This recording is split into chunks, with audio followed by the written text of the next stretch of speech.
नमस्कार मित्रों, कैसे हैं आप। तो अपन आरसीसी के पीवाई क्यूज़ कर रहे थे जिसमें स्टेटमेंट बेस्ड एमसीक्यूज़ देख रहे थे। तो आज अपन आगे स्टार्ट करेंगे। ठीक है। तो क्या question, limit state method consider which of the following ultimate load factor of safety. तो दोनों कंसीडर करता है। ठीक है।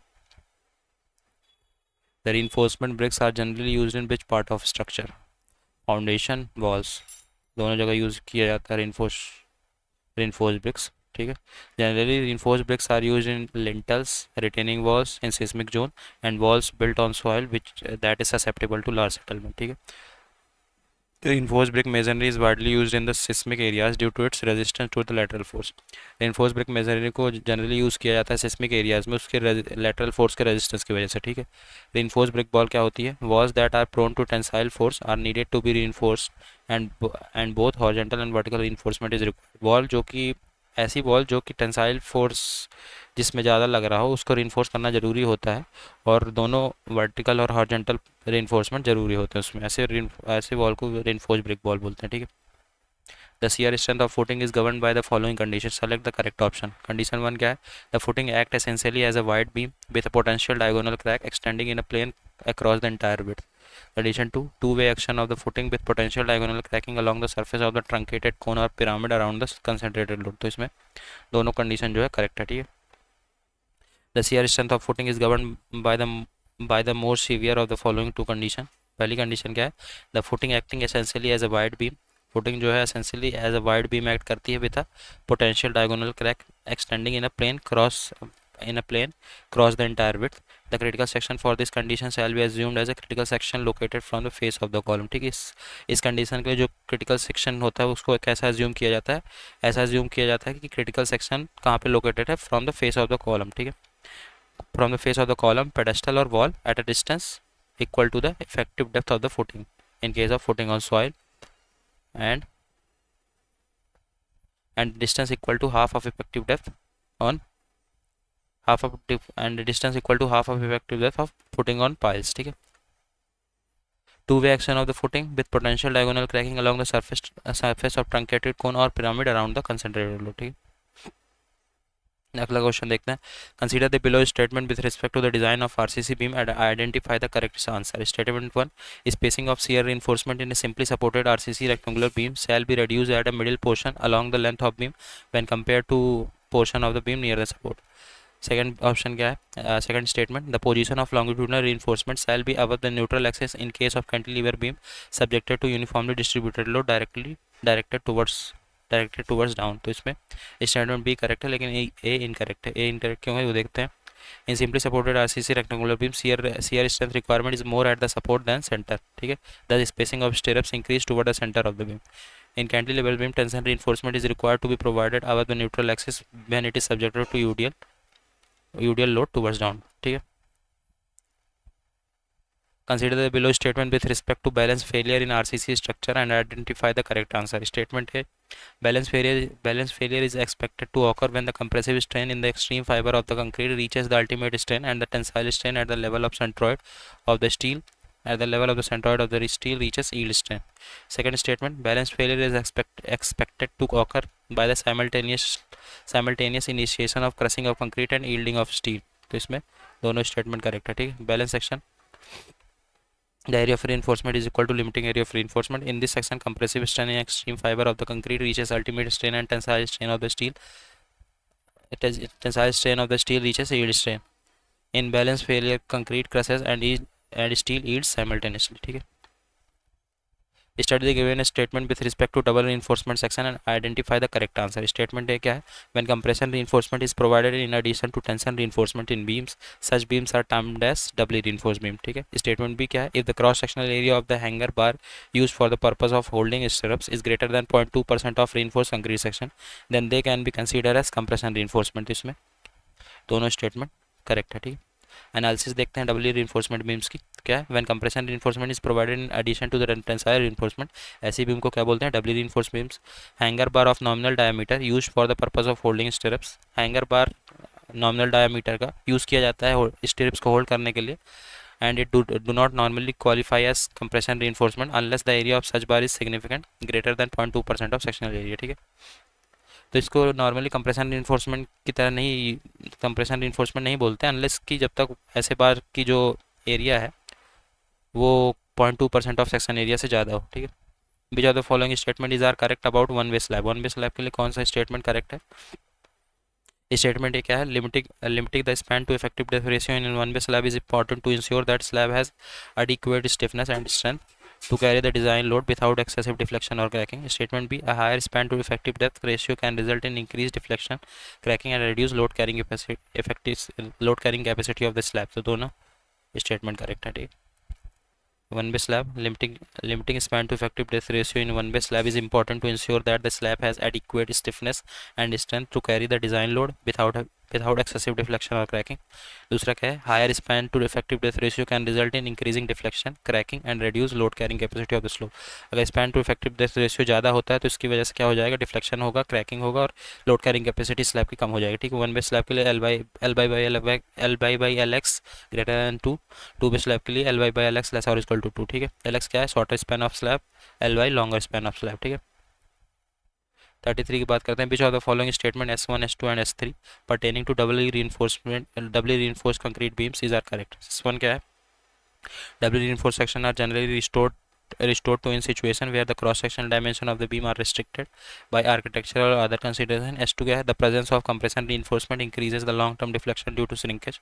S3, doubly reinforced beams are used in situation where reversal of moments is likely. इसमें 1 and 3 सही है, S2 गलत है, ठीक है। डबल reinforcement बीम कब लगाया जाता है वो देख लेते हैं। जहाँ पे where the singly reinforced beam consider depth to where singly reinforced beam considered depth to resist large bending movement, then the beams are also reinforced in compression zone in addition to be reinforced in tension. कहाँ पे? जहाँ पे singly reinforced beam consider किया गया हो और depth to resist large bending movement, then the beams are also reinforced in compression zone.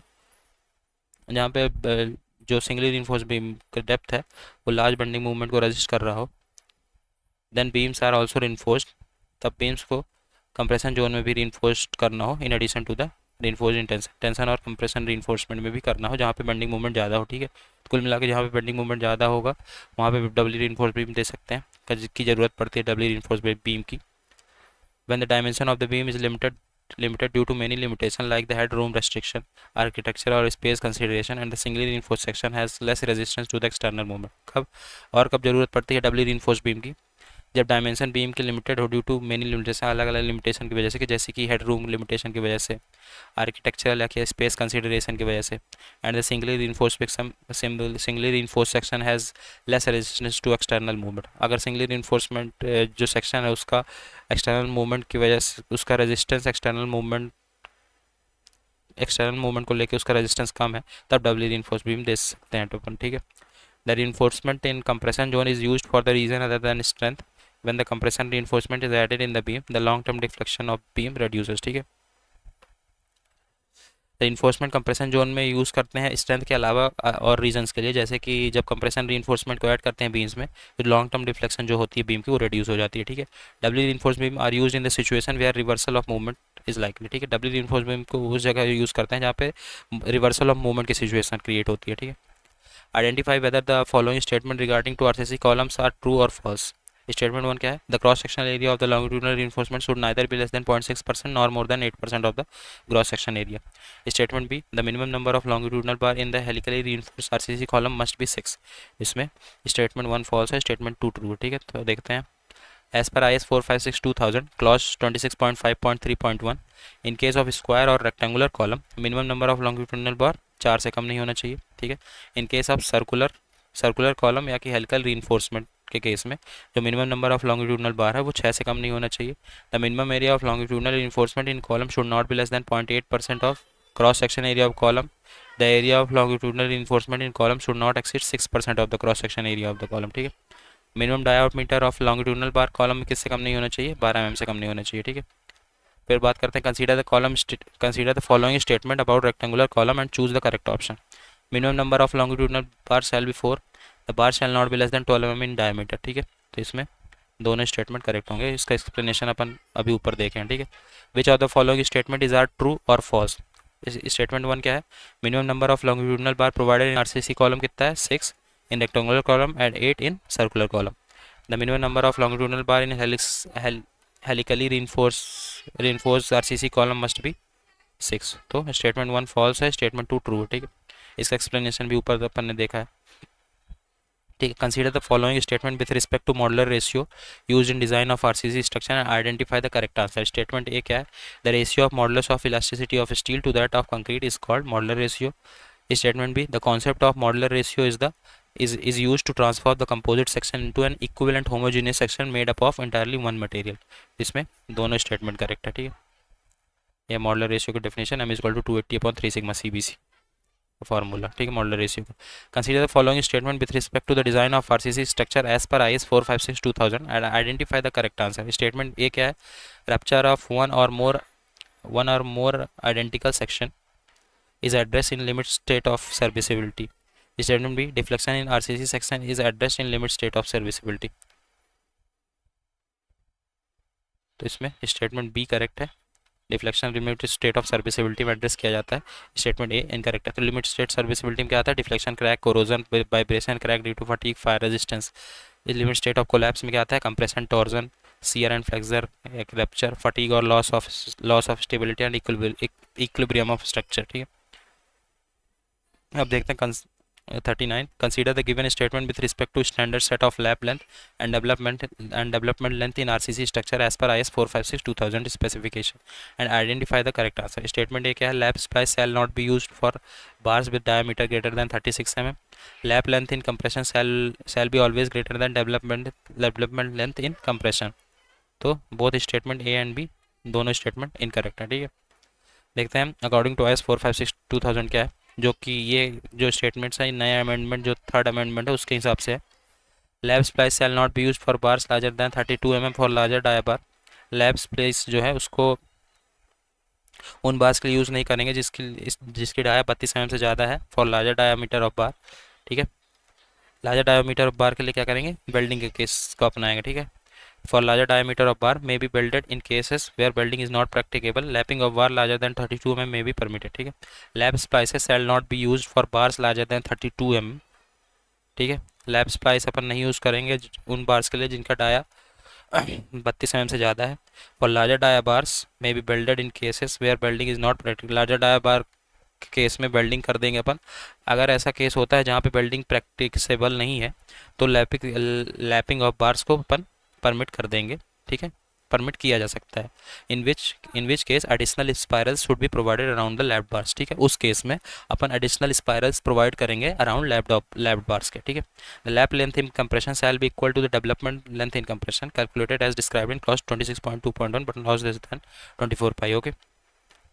Consider the following statement related to limit state design criteria for safe design of structure. First, the structure or its elements should not collapse when subjected to design loads. Second, the structure should not become unfit for use due to cracking or excessive deflection. The structure should reach a limit state during its design life. तो 1 and 2 correct है, ठीक है, limit state के हिसाब से। ये अलग अलग क्राइटेरिया है, criteria for safe design. One criteria for safe design is that structure should not become unfit for use. That is, it should not reach a limit state during its design life. This is achieved in particular by designing the structure to ensure that it does not reach two important limit state, ultimate limit state and serviceability limit state. Which of the following statement is correct? Statement A क्या है, minimum reinforcement in either direction of slab should not be less than 0.15% of the total cross section area of the mild steel reinforcement. Statement B क्या है, the maximum diameter of the reinforcing bar in the slab should not exceed 1/6 of total thickness of slab. इसमें statement A बस correct है, ठीक है। Minimum reinforcement, the mild steel reinforcement in either direction in slab shall not be less than 0.15% of total cross section area. However, this value can be reduced 0.12% when the high strength reform bars or welded bar fabric used. Maximum diameter, the diameter of reinforcement bar shall not exceed 1/8 of total thickness of slab, ठीक है। Which of the following RCC structure design method are based on the classic elastical theory? Working stress, ultimate load method, limit state method। तो सिर्फ first method classic elastic theory पे based है, ठीक है, working stress method. Consider the following definition, collapse load या कि service load. Collapse load service load 1, ultimate stress load upon permissible load. इसको मैंने गलत पढ़ लिया। Consider the following definition, collapse load upon service load, collapse load upon service load -1, ultimate stress upon permissible stress, ultimate stress upon permissible stress -1. Those which relate to margin of safety, margin factor of safety would include, इसमें कौन सा margin factor of safety को relate करता है, 2 and 4, ठीक है. Margin factor of safety can be simply defined as margin upon gap provided for the allowable stress to ultimate stress, ठीक है. Margin factor of safety totally depends on factor of safety. MOS failure load upon design load -1 or MOS collapse load upon service load -1, ultimate stress upon permissible stress -1, ठीक है. Which of the following statement is correct under gravity loading? इन कौन सा correct है? In cantilever the top fibre will under tension, ठीक है. Consider the following statement regarding to the necessity of doubly reinforcement beam section. The depth of RC beams is to be restricted due to other architectural consideration issue to improve the ductility of beam in the earthquake regions. Which of the above the statement is correct? तो both 1 and 2. ये अपन पीछे भी देखें, ठीक है. Double reinforcement beam is type of reinforcement which reinforcement bar placed in both tension and compression zone.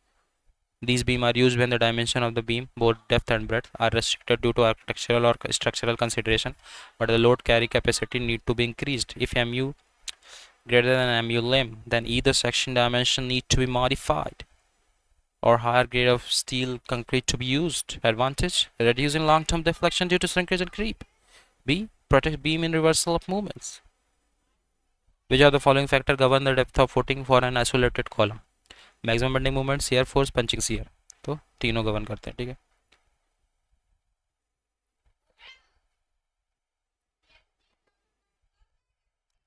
ठीक है. Design depth of footing based on the following criteria. Depth based on the maximum bending moment, the face at the face of column, d is equal to under root m by rb. Second, maximum shear at the distance d from the face of the column based on punching stress at a distance d by 2 from the face of the column. Okay. The condition to qualify the laterally restrained beams are given. It should buckle laterally.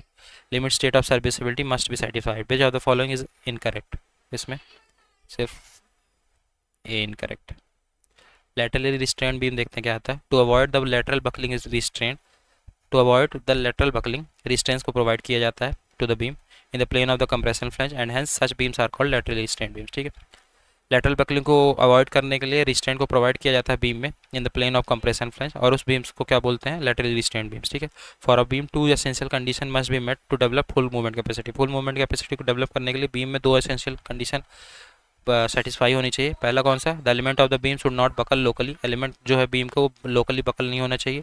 The beam as whole should not buckle laterally.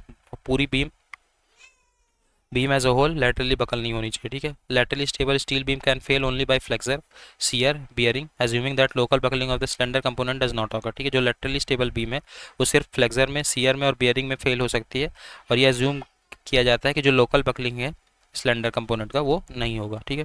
Limit state of serviceability and collapse must be satisfied. Limit state of serviceability और collapse satisfy होना चाहिए, ठीक है. Read the following statement about the neutral axis of beam, ठीक है. Read the following statement about the neutral axis of the beam.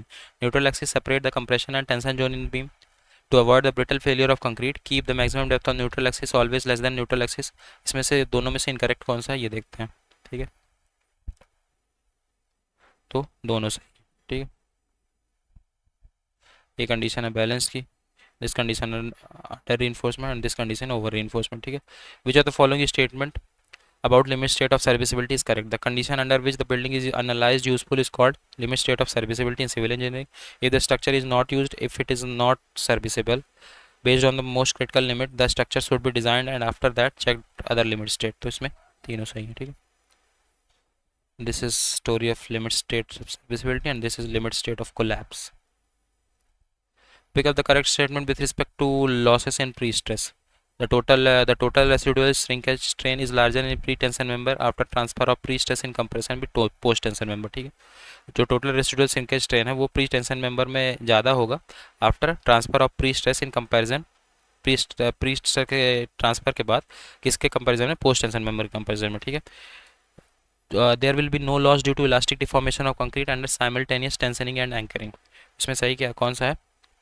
दोनों A and B, both A and B are correct, ठीक है.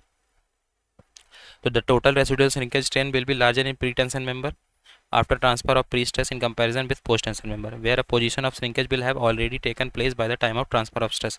If wire are tensioned simultaneously, then no loss due to elastic deformation of concrete, but however if wire are tensioned successively, then loss due to elastic deformation of concrete. ठीक है, अगर wire जो tension wire है, wire को simultaneously tension किया जाए तो कोई लॉस नहीं होगा due to elastic deformation of concrete, but अगर वायर को सक्सेसिवली टेंशन किया जाए, साइमल्टेनियसली ना किया जाए, एक एक करके टेंशन किया जाए, तो लॉस होता है इलास्टिक डिफॉर्मेशन ऑफ कंक्रीट की वजह से। ठीक है, तो यहाँ पे अपने 50 क्वेश्चंस हो गए हैं।